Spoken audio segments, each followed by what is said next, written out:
The next two sections are going to work on circles quite a bit, and I think it's important that we master circles because it's an important real-life topic. Make sure before you started this video that you've done the activity with me on circles. So, the first thing we have to be able to do is identify the pieces on a circle. So the three different pieces are called the radius, the diameter, and then chords are the opposite of radius and diameter.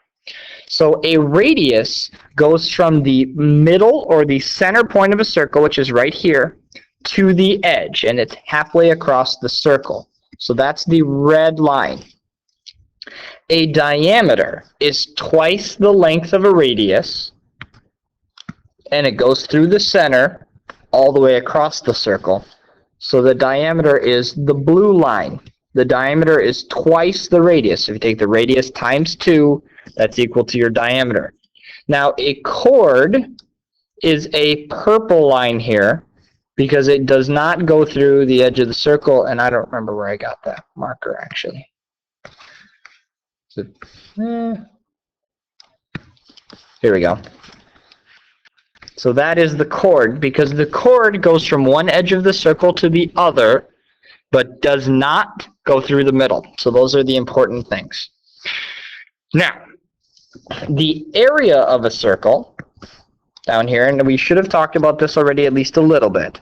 The area is equal to the value of pi times the radius squared. Well, radius squared means it's equal to the value of pi times the radius times the radius. Okay, radius squared means radius times radius. Now circumference, that's the same thing as perimeter, so that's all the way around the outside edge of the circle. And the circumference is equal to pi times the diameter.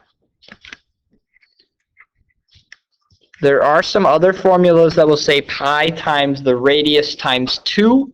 Well, the radius times 2 is the same thing as the diameter, so I prefer these. These are two formulas that we really got to stick to. Okay, and I would prefer you to use the pi button on your calculator if it has it, but if you can't use the pi button, 3.14 is okay. It's just not as good. So, we need to figure out the three things for this problem. We're given the diameter of the circle, which is 10 feet. We want to figure out the area of the circle and the circumference of the circle. So the radius here is going to be 10 divided by 2. So the radius is 5 feet. That's pretty easy. Now the area, that's going to be, if we remember, pi times r squared, or r times r. So it's going to be pi times 25. Because 5 times 5 is 25. So then I pull out my calculator. And this calculator does not have pi, so I have to go 3.14 times 25, which is 78.5. Now, because this is area, this would be 78.5 square feet, not just regular feet. So circumference, that's down here at the bottom, that we remember is the diameter times pi, or the radius times 2 times pi, which means the same thing.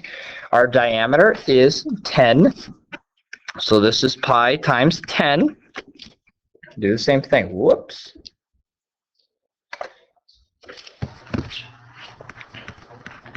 So here, I'm going to have to do 3.14, whoops, that's the wrong thing, 3.14 times 10, which is 31.4.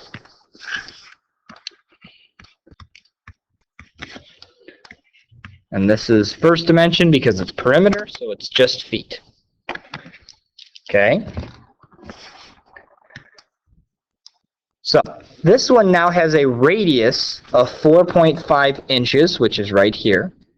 It wants you to find the diameter, the area, and the circumference. So try this on your own and see how you do. So the diameter would be 9 inches because the diameter is twice the radius. Area here would be pi times 4.5. Whoops, I'm having a killer every time here. 4.5 times 4.5. If I take out my calculator and I go 4.5 times 4.5 times 3.14, I get 63.585.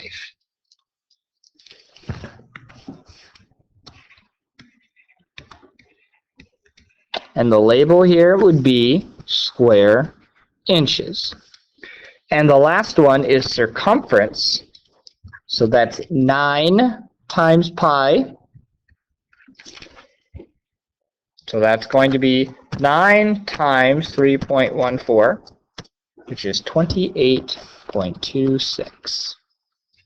And remember, on IXL, you want to use the pi, or you want to use 3.14 on IXL. On regular assignments, you can use the pi button. That's perfectly fine and acceptable. Now, circles is mostly just using the formulas and plugging them in.